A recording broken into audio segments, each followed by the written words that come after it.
Hi friends, ఈరోజు అల్లము మామిడికాయ పచ్చడి పెడుతున్నామండి.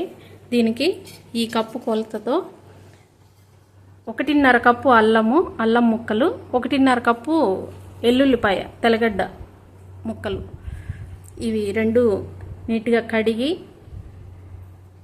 చాప్ చేసి పెట్టుకున్నానండి ఈ విధంగా. తర్వాత ఇదే కప్పుతో 1.5 కప్పు అల్లము, వెల్లుల్లిపాయ, మామిడికాయలు 5 కప్పులండి. ఈ కప్పుతో కొలిచి పెట్టుకున్నాను. మామిడికాయ ముక్కలు నీట్గా కడిగి, మామిడికాయలు కొంచెం పులుపున్న మామిడికాయలు ఏవైనా తీసుకోవచ్చు. నేనైతే తోతాపురి మామిడికాయలు తీసుకున్నాను. కలెక్టర్ మామిడికాయలు అంటారు కదా, అవండి. తర్వాత బెల్లము ఈ కప్పుతో 3 కప్స్ తీసుకున్నానండి.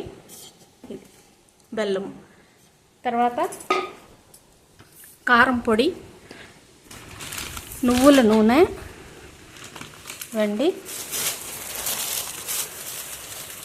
దీనికి సరిపడా ఆవాలు ఈ మెజర్మెంట్ కప్పుతో 1 కప్పు,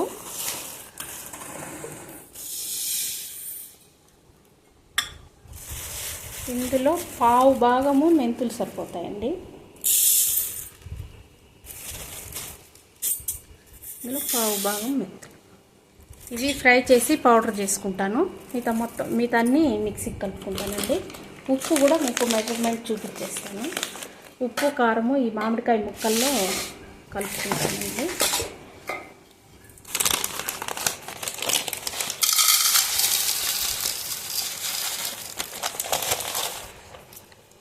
ఈ కప్పుతో 1 కప్పు ఉప్పు వేస్తున్నానండి. చాలకపోతే మళ్ళీ వేసుకోవచ్చు, కాబట్టి ముందే ఎక్కువ వేస్తే కష్టమవుతుందని తగినంత వేస్తున్నాను. అలాగే కారం కూడా ఇదే కప్పుతో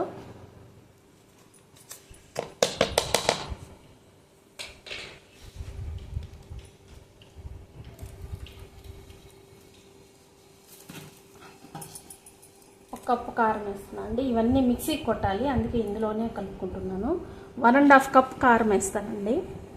చాలకపోతే మళ్ళీ కలుపుకోవచ్చు.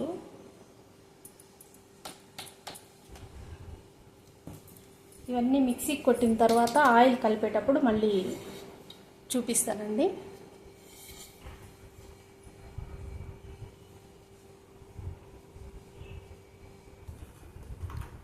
అలాగే నువ్వుల నూనె కూడా కావాల్సినంత 2 లీటర్లు పడుతుందండి. ఇది రెడీగా పెట్టుకున్నాను. తర్వాత అల్లం తెల్లగడ్డలు బరకగా కొట్టుకొని ముందు పెట్టుకోవాలి. బరకగా ఇదో ఈ విధంగా కొట్టి పెట్టుకుంటున్నాము.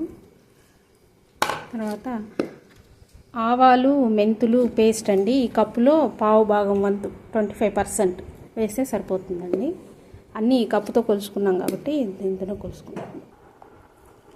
ఈ బరకగా కొట్టుకున్న అల్లం తెల్లగడ్డ పేస్ట్ కొద్దిగా, అలాగే ఈ మామిడికాయ ముక్కలు, బెల్లము, కారము, ఉప్పు కలిపి పెట్టుకున్నాం కదండి, ఇది కొద్దిగా వేస్తూ మిక్సీకి కొట్టి పెట్టుకోవాలి.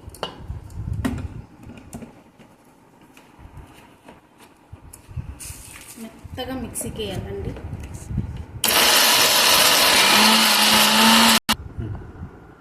ఇదిగోండి, ఈ విధంగా మెత్తగా మిక్సీకి పేస్ట్ చేసుకోవాలండి. చూపించిన విధంగా దీన్ని తీసి వేరే పాత్రలోకి